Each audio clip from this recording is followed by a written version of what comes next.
The psychedelic revolution is here.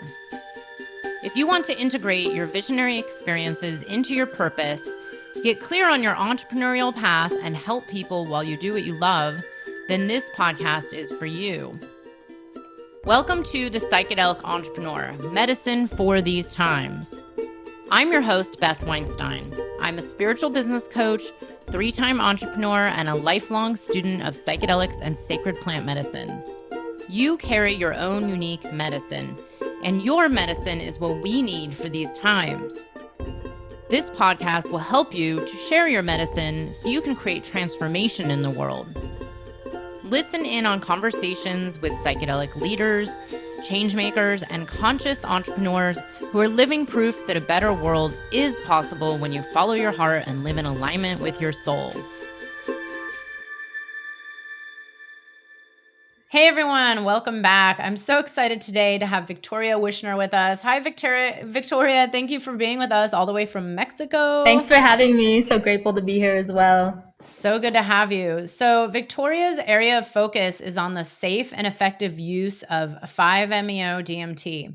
She is the director of educations for Kavalia Collective, a psychedelic wellness company, and is the founder and president of FIVE, that's F-I-V-E, 5-MeO DMT Information and Vital Education, an education platform focusing around harm reduction. Victoria also works as a 5-MeO DMT retreat leader in Mexico, where she is now, for Tandava retreats. So, Victoria, I would love to hear your story. What brought you to the retreat center and on this path of working with these medicines? I always love to know, what did you used to do before this life? Were you, working at some corporation in an office building? What's your story? Yeah, it's really interesting feeling into my story because the way that I found my way to the medicine path is really the same way I feel everybody does. That same question that unifies all of us. Who am I? That who am I driving us to figure it all out? What's the purpose of all of this? What's my divine purpose? And so in that, deep desire to learn that question, I allowed myself to completely expand out rapidly. And it was funny because when I was trying to figure out this answer, who am I wore different hats. I had different experiences. I lived in different places. I was all over, kind of a gypsy. And, eventually, as medicines do, they found their way onto my path and, dipped my toes in with cannabis, MDMA, LSD. And, really early on my path, it was beautiful that ayahuasca found its way to me when I was, around 20. So very early. And that experience for me really shifted the trajectory of my life in a very massive way, in the way that, even though I was kind of dabbling in psychedelics and medicines, I didn't really understand them at the really deep level that they were operating until I sat with ayahuasca. And so ayahuasca allowed me to tap into a deeper way of communing with these plants and really allowed me to step in a more conscious, responsible way of interacting with these plant spirits. So after ayahuasca, it was literally the next decade just trying to learn as much as I possibly could, sitting with different medicine, different teachers, different curanderos. And during this, decade period, learning all of these different things, I still had to make a living. I still had to figure it out, So I was in the service industry for many years, waitressing, saving up as much money as I possibly could to tell my boss, hey, I'm going to be gone for a month, going to the jungle to do ayahuasca or Costa Rica to go do this medicine. And it was a really great launch pad for me in the way that I was able to, bring in that financial income that I needed. And also I wasn't super tied down to, a corporate job or something where I couldn't leave for long periods of time. And, eventually I found my way first to Kambo. And it was such a funny experience for me because, oh man, well, because Kambo was the first one that I started to serve. I went to this very long, like a week-long retreat, but it had about 8 medicines, which now that I am in this space, I understand that is like a giant red flag. But at that time, I didn't know that. And, I was really excited to be in this space to, learn about these different medicines, feel the way that they interacted in my systems, the different knowledge that they'd bring to me. But there was 3 back-to-back Kambo sessions, and I was like, this is the one medicine that I don't want to sit with, like, at all. But what was really interesting is it was one of the medicines that impacted me the most. And even though the experiences themselves were hard, hard to say the least, they were very challenging. I thought I was going to die, especially in the first one. I went into it with a health condition where, no matter what any doctor did for many years, they couldn't fix it or cure it. And after the 3 back-to-back ceremonies, it was gone, just like that. And so then I was really just wanting to immerse myself in Kambo, learn everything I could, sat with it many more times, and then started to serve it.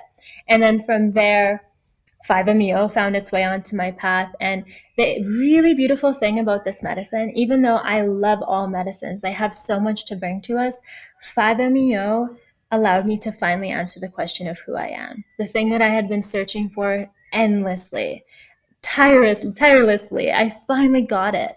And I was able to have this beautiful, expansive experience where I got to remember my totality, my eternal, infinite, divine nature. And I got to come back home to myself. I got to experience what it felt to be unconditionally loved for the very first time in my entire existence. And getting to come back with that treasure within myself shifted and changed me in such profound ways.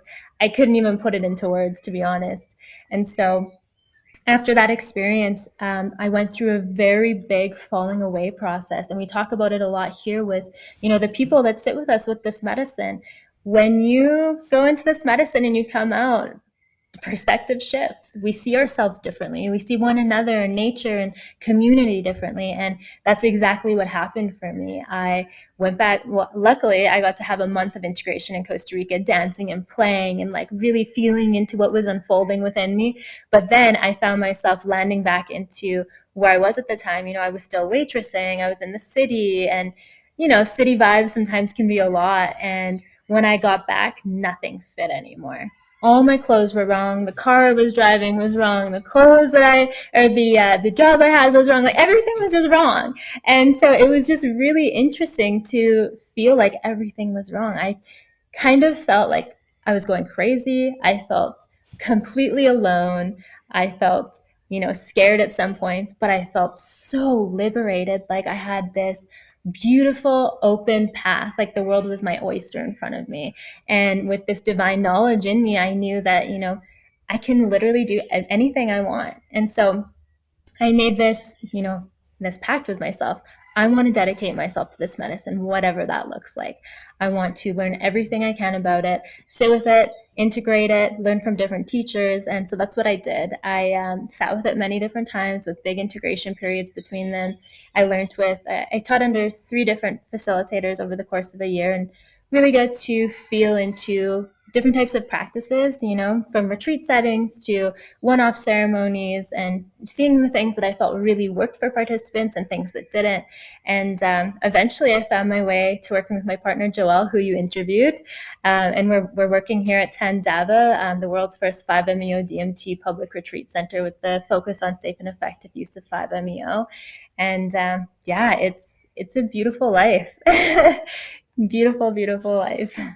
I love hearing these stories so much. I mean, it's a very common story, and it's very similar to mine where, even my first ayahuasca journey gave me that feeling where I came back to my life and was like, wait a second. I mean, I kind of knew it was misaligned to begin with. It's like there's us living this life, and it's like technically we have all these answers inside of us, but we're just living these lies and wearing these masks. And I remember going through that exact thing. And then when I was led to 5-MeO for the first time, it was big. I mean, it was like my whole life changed within 6 months. Not to scare anyone, but these are changes that I already knew needed to happen. It's like that I was scared to make, or, I just felt like it was so much easier to stay stuck in what I already knew. But then with these big, powerful, life-changing experiences, you're like, well, wait a second. Like, I just went through that. Now I'm here, and like nothing fits, like you said. I love that. Mm-hmm. So let's get into a little bit more about what you're doing there at Tandava with these retreats and this new platform that you guys are building. So tell us about the current work you do. You're a co-facilitator, and right? Is that from what I understand? And then tell a little bit about what the mission is of the retreat center Yeah, I there would too. love to share. Yeah, so the mission is to allow anybody who is making the step to do this confrontational work. Stepping to work with 5-MeO DMT is a big step, and our whole aim is to meet people where they're at, to really meet them there with giving them all the tools necessary to not just come and experience this medicine, but take what they've learned from the experience and in the integration period and really allow it to create long lasting positive transformational effects within their lives.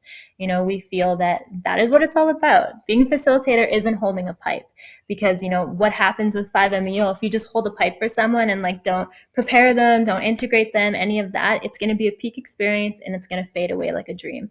And while it's beautiful to have that experience, what's the point? What's the point if it's not going to actually bring transformation into our lives? And so what we've done here at Tandava Retreats is really create a space for people to allow that to happen, to allow this budding flower to unfold into something really beautiful.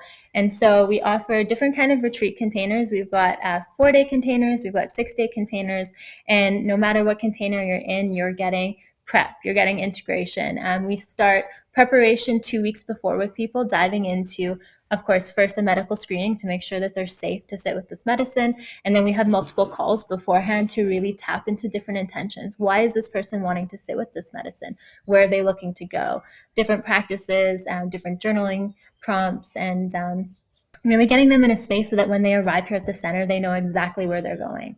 And so when they're here, we have a group private hybrid. So what that means is we take up to 5 people at once, and we have private medicine sessions, private neurofeedback sessions, and private integration sessions. But we also have a community feel. So, it's really important to still have community. People are getting their private experiences so they can unfold in their own unique process, but having a community that's going through the same thing as you is also important. So group integration circles, group sound baths, breath work, meditation, yoga, all that kind of stuff. And, once the retreat is over, included in the package is integration. This is something we feel is very important and lacking in a lot of containers, is the fact that people have to purchase additional integration support. And, while I get it, I also don't get it, because, especially if somebody doesn't understand psychedelics, maybe this is their first time with a psychedelic in their entire lives, they've never heard of integration and they don't understand how important it is, they're probably just going to go right back into their everyday life and not even look into integration at all. So including it in the integration or in the retreat package is important and paramount, in my opinion. So we have a month of integration support included within the retreat. And that's, 1 call per week with the integration specialist. And, it's really great. And we're going to dive into 5 in a moment, is we're utilizing 5's integration specialist directory. So on our directory on the 5 site, which we're going to go into in a second, is a list of different integration specialists who understand 5 intimately. Some of them are, 5 facilitators, but every single one of them, a requirement is that they've sat with the medicine more than once and they really get it. Because especially with a medicine like this, how can you help someone through an ineffable experience if you haven't been through it yourself?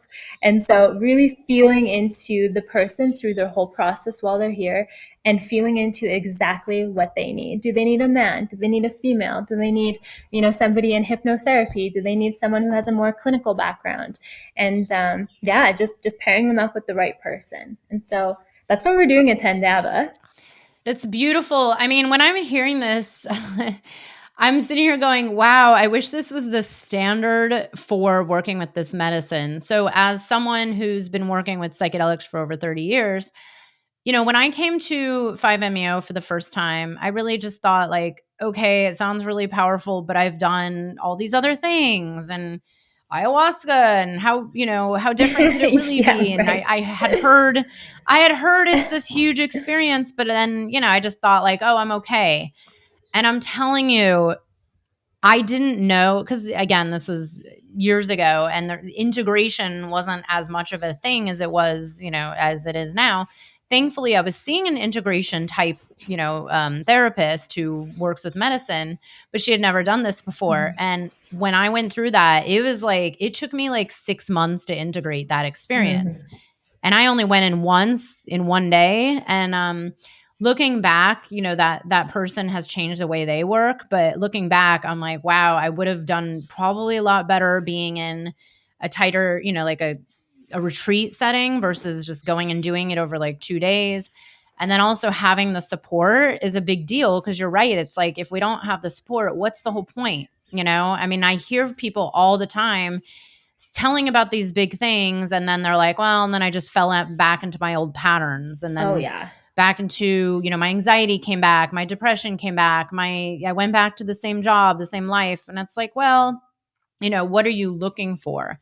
But I have a quick question, Yeah. and then we'll go into 5 a little. But what brings most people to your retreat center? Is it people that aren't experienced, or people who are, or is it people who are looking for themselves? Like, why, like, what brings people to even want to work with this medicine? I'm curious, like, what's the majority? All of the above. Yeah. We used to get a Yeah. lot more spiritual seekers than we do now. It's really interesting to see with this psychedelic renaissance and it being, more widely acceptable to come and do something like this. We're seeing a lot more people who are deeply suffering. So a lot of people with, treatment resistant depression, anxiety, that kind of a thing.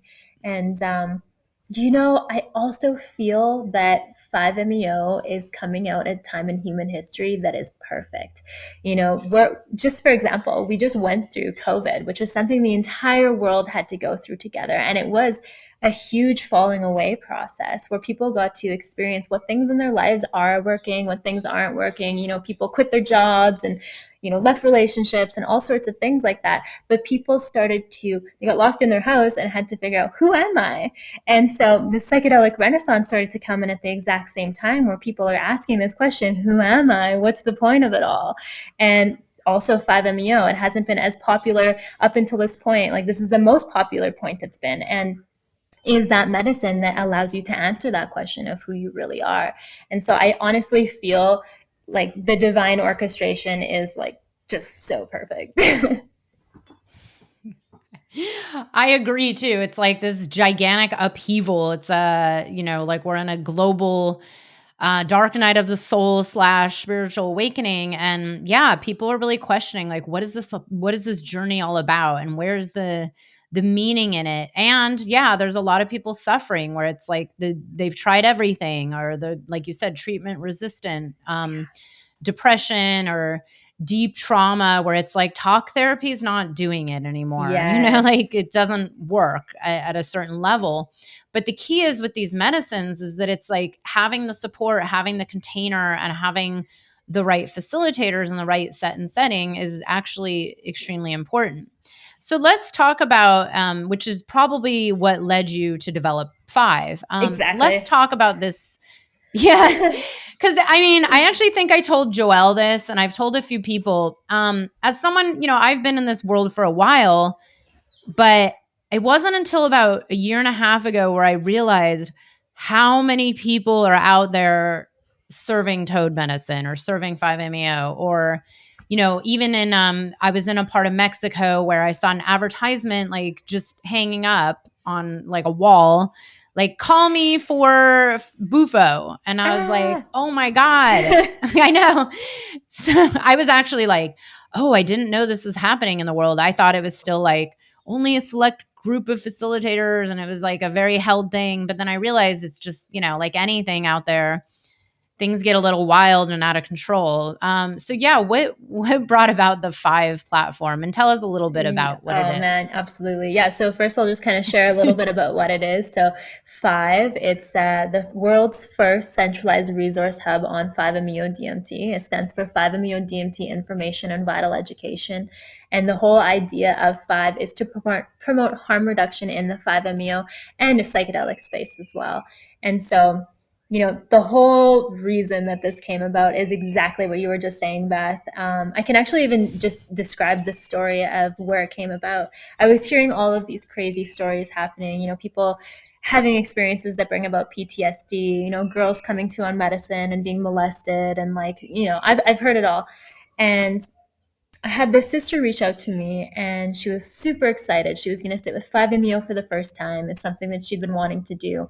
And she told me about the facilitator that she was going to be sitting with. And She told me, well, she's never sat with the medicine before, and she's serving it because she can just get her hands on the medicine. Do you think it's okay, and do you think it's safe? And I'm like, no. Can you please connect me with this woman? I would really just love to have a heart to heart and share, some of the experiences that I've not only heard of but experienced myself, and just kind of give her a look, in the background in the 5-MeO space, what's going on. And so both my partner and I hopped on a call with this girl and just kind of shared for about an hour, hour and a half, different stories. And her eyes completely glazed over, and it didn't matter anything that we said. She was still going to go out and serve the world. And I remember feeling so helpless that there's nothing that I can do, and that there's people out there that are going to be suffering from this. And I woke up that morning, I had a shower, and it was still super heavy on my heart, and 5 came in my brain right at that second. I'm like, I know what the solution is here is, we can't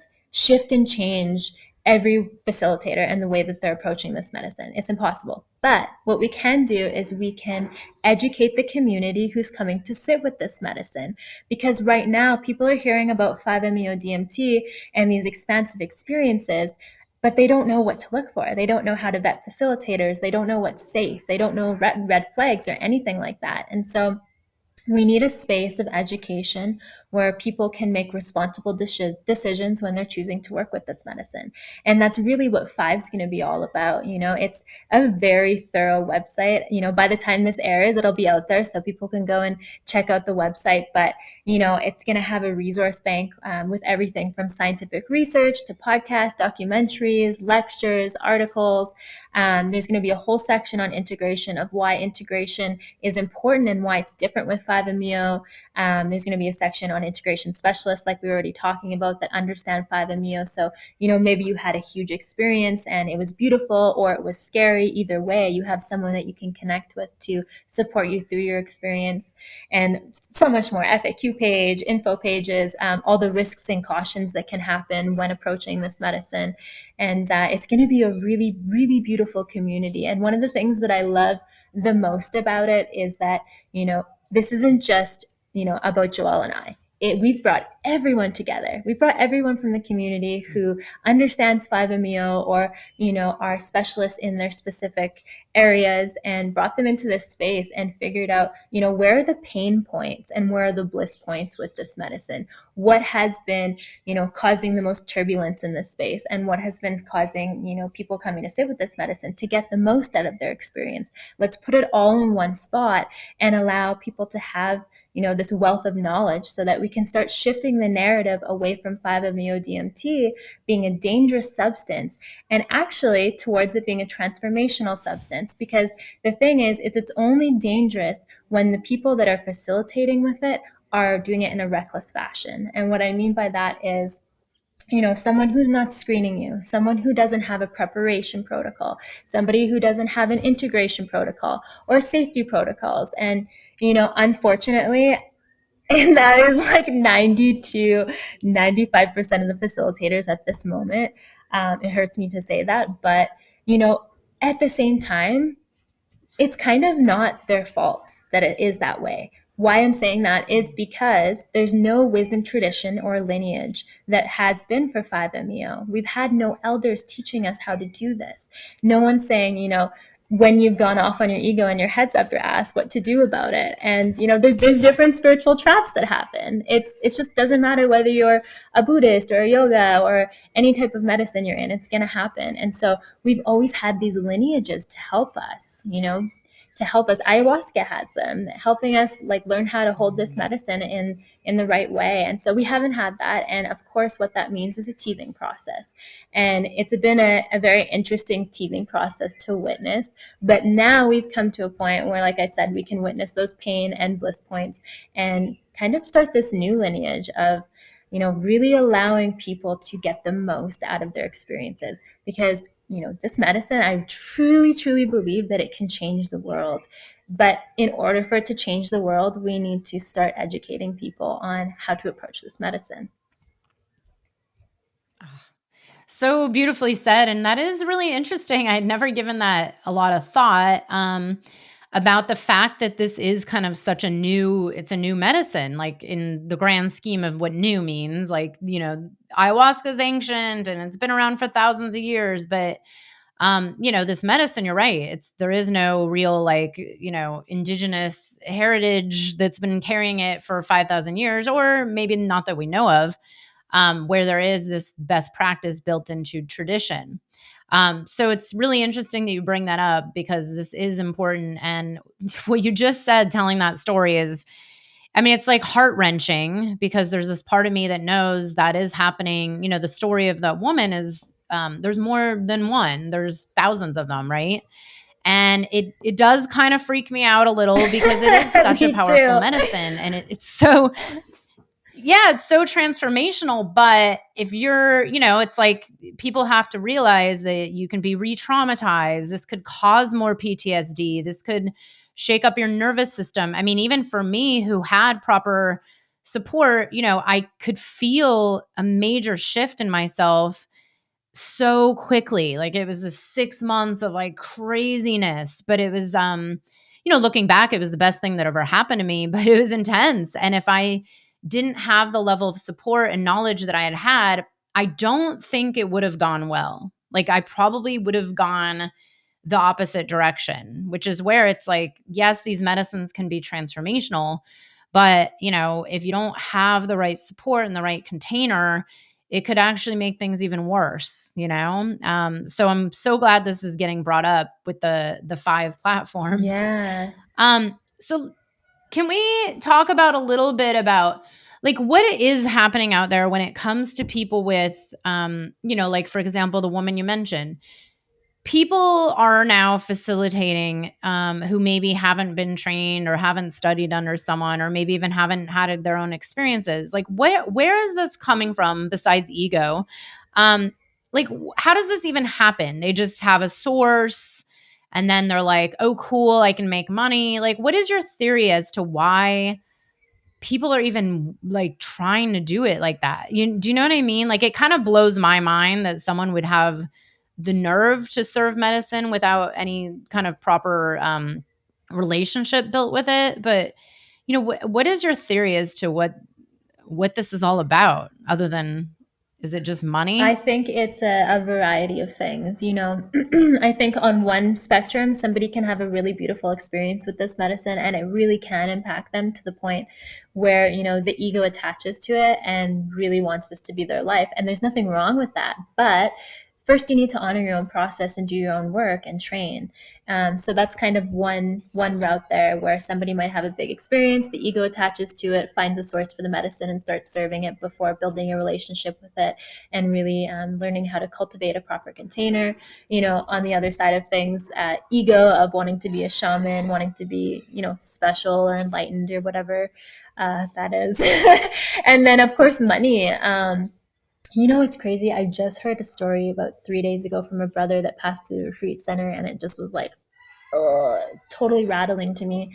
It was one of these money making stories where a facilitator didn't screen, didn't prep, didn't integrate anything like that. Just, wrangled together a group of people and got them picked up in a car and drove up to this random spot and completely overserved everyone by, I don't even know how much, but the person said it was like the most medicine that they've ever seen in a pipe before. And this is actually a facilitator, so they know what they're talking about. And yeah, so he overdosed everybody at the space, and everyone was having crazy experiences. And also, too, it's important to say, if we don't prep somebody before the experience, and the mind has no idea that it can go offline and have that experience, it will fight tooth and nail within the experience because it believes with every fiber of its being that it is dying and it's never going to come back. So the craziest fighting ever can happen, and that's when we see a lot of those exorcism type experiences. Actually, Joelle and I don't really see a whole lot of that at all here. I think that it's due to, we find that it's due to preparation. And so, while these people weren't getting preparation and they were being overserved and having crazy experiences, he was speaking to us about one of his friends who, it was such a crazy experience. He was banging his head off of rocks and he was, defecating all over himself. Not to say that that isn't something that can happen, but, just to say we've never seen that in our practice before. And it's really the body just like fighting with everything that it has. And so after this experience, he was falling apart at the seams. He had no integration, no support, no guidance. And it, got to a point where it was so traumatic for him that he tried to take his own life. He had a knife in the kitchen and he was trying to stab himself, and his wife had to call the authorities to commit him into a hospital. And so this is just kind of giving a back end view at what kind of things can happen when facilitators aren't taking the role of being a facilitator responsibly and just, trying to do it for any of these reasons, whether it's money or ego or anything like that. This is people's lives that we are talking about here. People are really going out of their comfort zones to come and sit with this medicine, and it is our responsibilities to meet them there. It is our responsibilities to continue training, to continue learning, to really deeply understand, what integration and preparation and all these things are. And as we are just in the baby stages of the psychedelic renaissance, we are in the baby stages. As facilitators, it is going to be a constant road of growth and evolution and learning. And, if we ever get to a point as facilitators where we're saying, oh, I'm good, like I'm the best facilitator, I know everything, no, then we need to check our ego and say, all right, what's going on here? Because we are always learning. And so, yeah, that's a little bit of a look into the underbelly of things. Mm. No, and I'm so glad, honestly, I believe these stories need to be told and talked about. Back when I did it, I was told, I, I was told, don't look on YouTube. And I was like, okay, but, because back then it was, only a select few people who we both know, Yeah. the names of some facilitators that were doing just pretty intense work back then. But these stories do need to be told just so that people can at least be a little more discerning, like, okay, at least now, like if you're willing to risk that, like, okay, to each their own. Like, that's what I always say. It's like, who am I to judge? But then again, I believe in harm reduction. I also believe in making this medicine more effective, which is having the proper setting, preparation, integration. And yes, I am definitely one of those people. My first experience was it was beyond what I expected. And I had heard all the stories and had a lot of prep, but it was again, it was so intense that it took, a 10-minute experience took me 6 months to integrate. I mean, that's pretty amazing. And it's also life-changing. It was one of the best moments of my life. I'm so grateful for this medicine, but that's where I really believe this platform that you're building, and also just getting the word out about facilitation and harm reduction, and also to the public who's getting more and more interested as this, makes it to the news and is now in the New York Times recently, or one of those Yeah. newspapers. It's like, you just said it. We're still it's the beginning of this renaissance, even though to us it feels like we're deep in it. It's still the beginning. And these conversations are going to be so important over the years as this grows in popularity. So that's why I really encourage everybody, be discerning, ask questions, make sure it really feels good to you. And, like, go with your deepest trust, like really, and trust others and trust the questions that you need to ask them. And if a facilitator doesn't want to answer your questions, I would run personally. Yeah. So it's interesting. So you mentioned people feel like they're dying on 5-MeO. That was, which of course I knew this going in, but that was the experience I had where I was, falling into what do they call it? The full release dose, Yeah. like Yeah. quite big. And I went into this death space, which I was, like, I've been to that space before with other medicines. And I was, kind of aware, like I had the observer engaged as much as I could until I fell out. But then when I came back, I was feeling this death.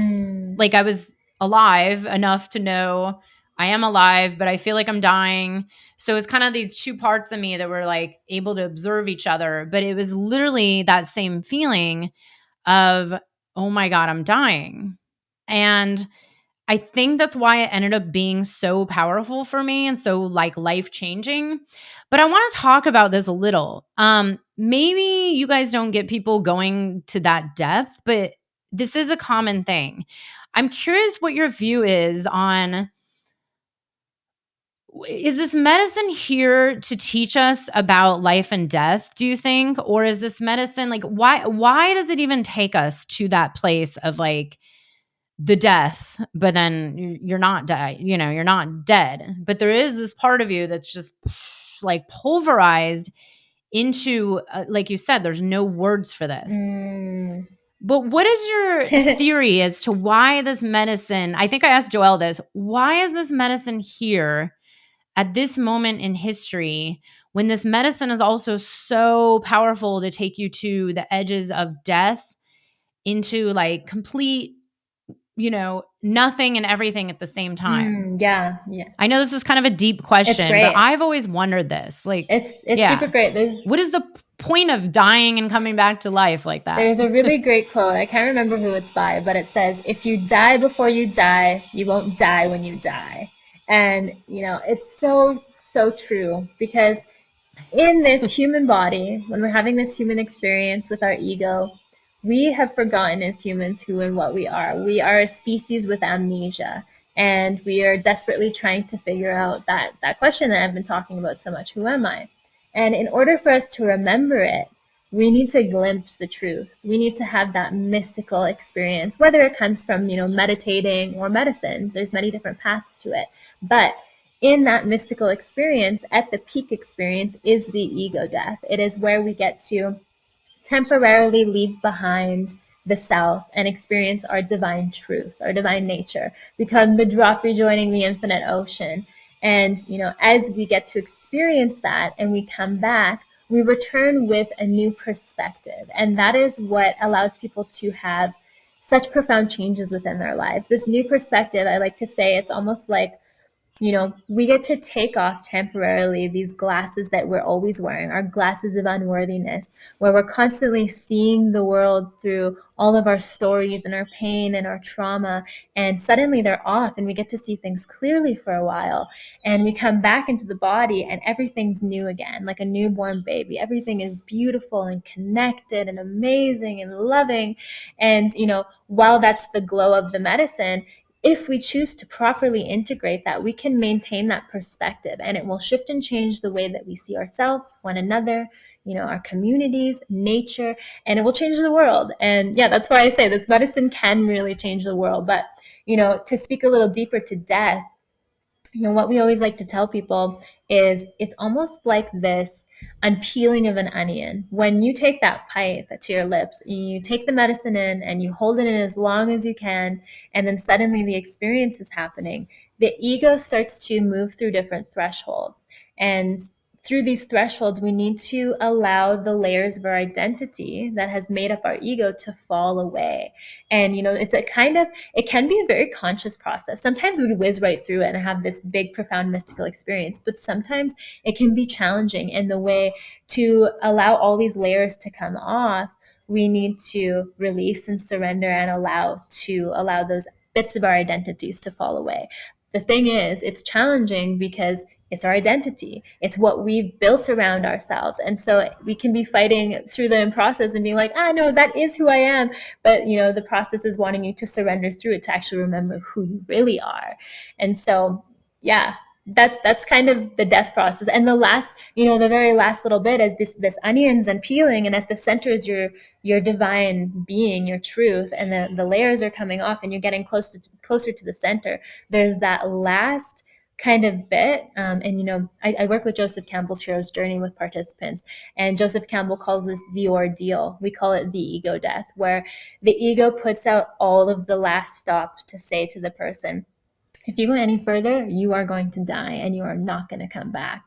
And, anything that, maybe we've done wrong, or, the deep, anger or guilt or shame or anything that we've been carrying on, the ego will just throw it all at us at once. And we need to make a decision right in that moment to sacrifice ourselves completely, no matter what that looks like, whether or not we actually believe that we're going to come back.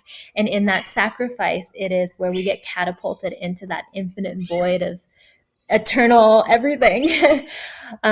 So yeah, that's the ego death, and the death truly teaches us to live when we come back to the body.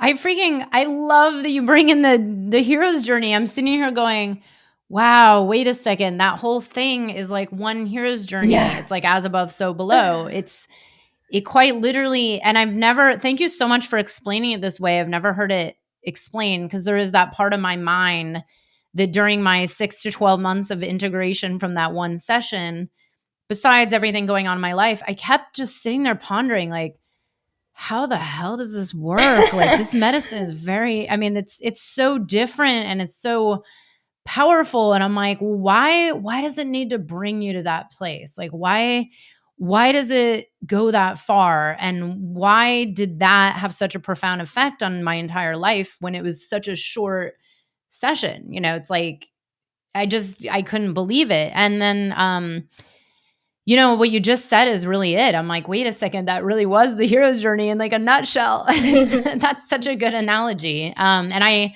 highly recommend, if anyone doesn't know Joseph Campbell's hero's journey work, it's incredible. And I bring it into my clients' work as well.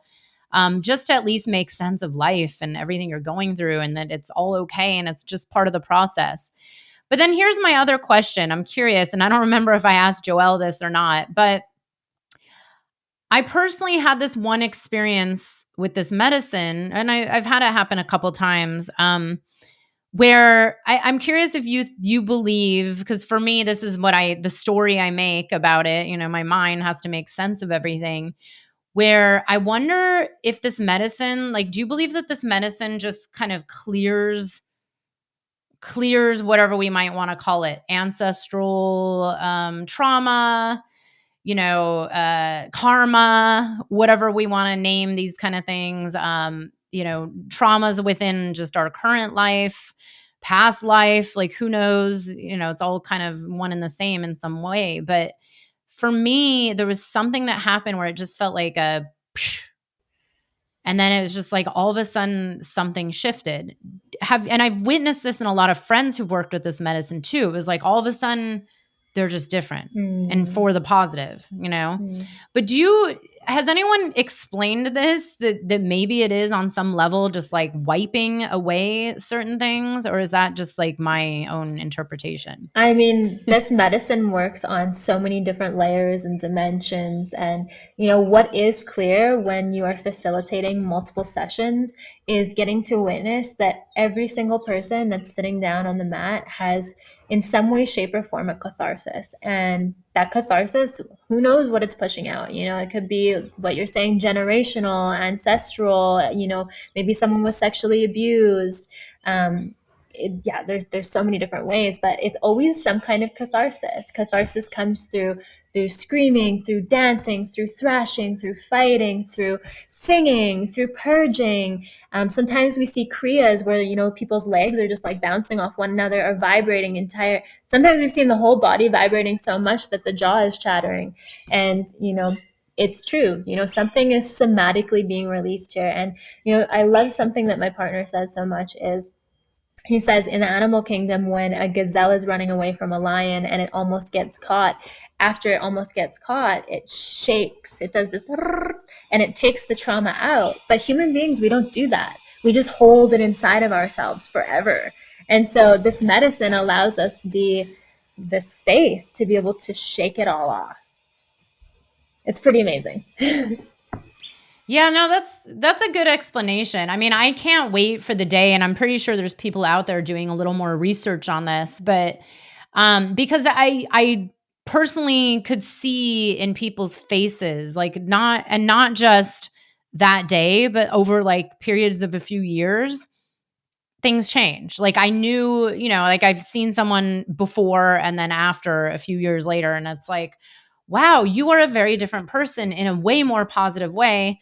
And it was, this medicine in particular. And it was just incredible, where it's like 2-3 sessions, guy is completely different. And same thing with me. So no, I'm always just curious, like, on a deep metaphysical sense, but I do believe, on some level, this medicine is here right now for a reason. It's emerged and it's growing so quick. And I also agree with you on some level. This has such potential to change the planet if we can kind of get it right when it comes to safety, harm reduction, set and setting, facilitation. Mm-hmm. But let's talk a little bit more about, I think you occasionally do other retreats there that involve the medicine. And can you tell a little bit more about that? Like, I know I think you were doing something with women, and yeah, I'm curious to hear a little bit more about how else this work is being done, because that's actually an area of my curiosity is like what other potential does this medicine have that's not just go in and go out and, integrate and prep, but like, how can we use this for other in other ways or in other realms? Yeah, this is something that my partner and I have been talking a lot about, and it's actually going to be kind of the aim of our Costa Rica center that's opening next year is, bringing in different group retreats that are focused around, yes, 5-MeO, but bringing in other practices that work as well. Breath work is incredible for allowing people to release trauma and learn how to tap into the self.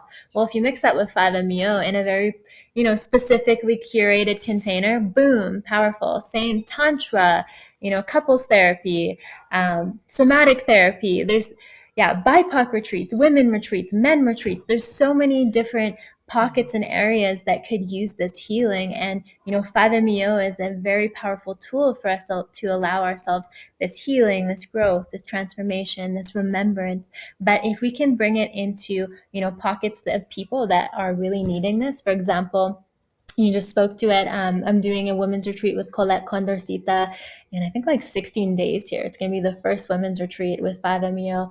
And, it's going to be all focused around creating a safe space for women to come and let it all go. To let go of all the things that the patriarchy has put upon us. We need to act this way. We need to dress this way. We need to think this way. Let it all go. Come be wild. Come completely explore yourself and, tap into this medicine and really understand your truth without, the world telling you what you have to be. And so that's just one kind of pocket, and that expands into men's work and BIPOC, etc. So I'm just really excited to see where this goes. And we have a really beautiful team of different teachers and facilitators that are teaming up with us for this work. So yeah, keep everybody's eyes peeled on that. Yeah. No, and I think that's really beautiful too to have these different containers, because it is, I mean, I've worked with it individually and in group in the same way, where it was like, a very small group of us, very intimate. We had been in a whole program together for months. So of course we had already done a lot of deep work, and it was so much better. Like it was so much safer. It was like the freedom and really holding one another in the process. And then the integration as well was also done in a group setting and individual.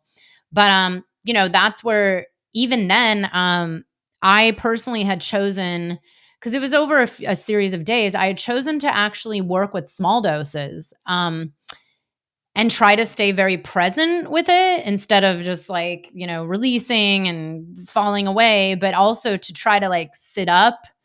And we actually did a group dive together with a microdose of it, which was actually really beautiful, where we were standing around a fire and chanting and like holding the space, but like eyes open, present, like focused. And it was really an interesting experience to be able to work with it, not just like the full release, but to see how we could bring this level of presence into our meditation or our day to day or in our waking reality.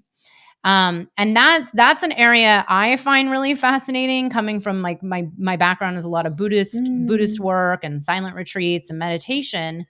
And it's like, well, this DMT space, same with breath work. Like every time I do breath work, I go into a DMT space. Like it's almost annoying sometimes, because I'm like, God, it just takes me right in there in like 5 to 10 minutes. But it's also just so amazing that it's like, well, wait a second. A lot of this is actually accessible in our day to day if we can work with these medicines as tools for learning how to just be present in our day to day reality.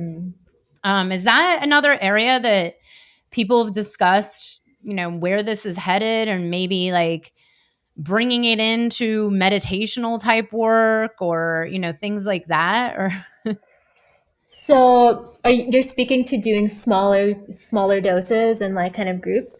yeah. Yeah, we do work with this here at the center when we're doing group retreats. It can be really beautiful. It can be really powerful. It's when it's held in the proper way, where we're setting up the space in the right way, letting people know that this is a space to completely let yourself go, to allow ourselves to be seen, to allow ourselves to see others. It can be a really powerful experience. So when we do our group dives together, of course, facilitators stay out, they're there to hold the space, and participants go in, they go all together at once with very small to medium doses. And, what's beautiful with these small to medium doses is we are still present of self. We're still tapped into this body, but we're still tapped into that divine everything. And when we're in that as a group, there's a very powerful tribal-esque feeling there, that we are all connected, that we are all one. And we've seen huge impact happen where, during the experience in the peak, everybody's, cuddling each other, holding one another, crying together, letting go, helping each other release. Sometimes people are pulling things out of each other, and, it's really beautiful. I really love working that way. Oh. Yeah, no, that's the power of doing it in this like retreat setting, versus just with one facilitator and really having this community that's gone through this experience. I do believe in relational transformation. It's like having someone to process with, having a group, seeing that you're not the only one that's having that experience. I mean, my personal experience many years ago, I felt very alone because I just thought like, oh my God, I did it all wrong and something went wrong and it wasn't good. And, I was the only one that had that kind of, but then it's, when I did it later on in the group, I realized I'm like, oh, okay, this is normal. I'm okay. Like, this is not, something to be embarrassed about because I had a very intense, deep release. I also had another question for you as someone who is a Kambo facilitator and practitioner. What is your feeling around these? We all know that there's these, like you said, the one that's like 8 medicines. I personally have not been to anything like that in my life where there's like different medicines each day or Good. back to back. But I know, and I kind of like, I'm not called to that, but I have heard numerous stories about, we do Kambo and then we drink ayahuasca and then the next day we do washuma and then the next day we do bufo and then this and then this, and it's like all over like a 4-day period. I mean, what are your feelings on all that? Like, and why are people, what is the need or what's the benefit of doing like these back-to-back medicines? It makes me feel very icky in my soul. There's so much that comes up around this. When you say what is the need for this, what I think the need is for the people who are holding this is to make money and to sell out retreats. And for somebody who's new into the space, just like I was when I went to one, they see all these different medicines and they're like, I'm gonna get my bang for my buck. I'm gonna get to try them all, and it's unfortunate. And I think one of the most important points to stress here is if somebody's holding 3, 4, 5, 6, 7, 8, 9, 10 different medicines at once in a container, how well do they know that medicine? How long have they trained with that medicine? And we call this jack of all trades shamans, who are just trying to get as much under their belt as possible so that they can have all these different offerings and they get to increase their revenue. And the truth is, there, if you're a jack of all trades shaman, the chance of you providing a proper container and really understanding what people need to integrate these experiences is probably pretty slim. And then on top of that, talking about integration, how can you integrate 8 different medicines out of a week? Or even 3 or 4? Like, that's really pushing it. It's every medicine has its own unique preparation process and own unique integration process. So if they all have their own unique processes and then you jam them all together in a week, it's pretty well impossible to curate the right container that people are going to get profound experiences out of it. And it's actually damaging. Yeah, I'm kind of, that's how I feel. I know there's so many people that are just out for this like peak or like you said, bang for my buck, but it's really, sometimes, well, very often or most of the time, less is actually more if you're able to build this relationship and really go deep and have the proper, container and integration. But I've heard about these retreats for years and I'm always like, what's like, to me, they seem really harmful. Like this could just bring up way more stuff and more trauma and more potential for nervous system, frying and who knows what else could happen. I personally wouldn't do it, but I'm always curious to hear the views of a facilitator. So we only have a few more minutes, so I want to give you an opportunity to talk about when is 5 launching, how can people find it, how can they learn from it, and what you guys have coming up over the next 6 to 12 months at your center. Or centers, Costa Rica.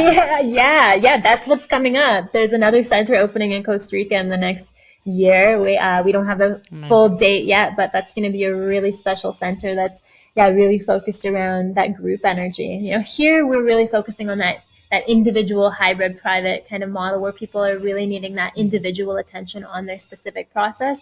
And then the other space is going to be a lot more around like that group dynamic, community dynamic. As far as 5 goes, it's if anybody wants to go and check it out, it's going to be 5-meo.education.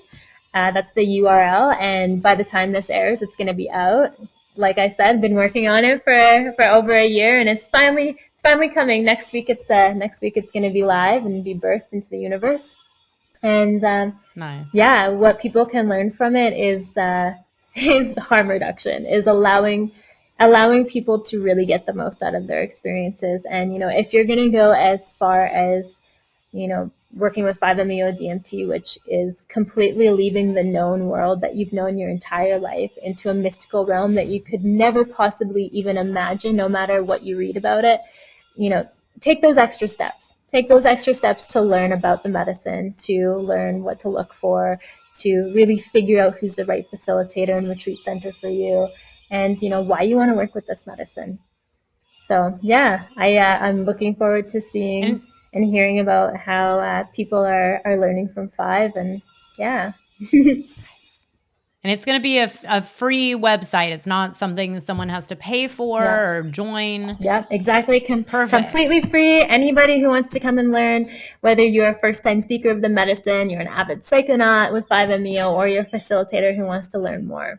Amazing. I'm so glad you guys have put this together, and there's going to be integration specialists and vetted people, right? Like a directory of people that you know and trust. Yeah. So we do have a section under our ceremony resources that is safe and vetted retreat centers or retreats, safe and vetted facilitators. And, each of these spaces or people have been through a thorough vetting process. They have to go through an application. There's different references that we call and talk to. And then even if that goes through, we have a panel, a panel with different facilitators listening to their process and to the container. And then from there, the approval or the disapproval. So really knowing that there are some people out there that you can trust when you want to approach this medicine work.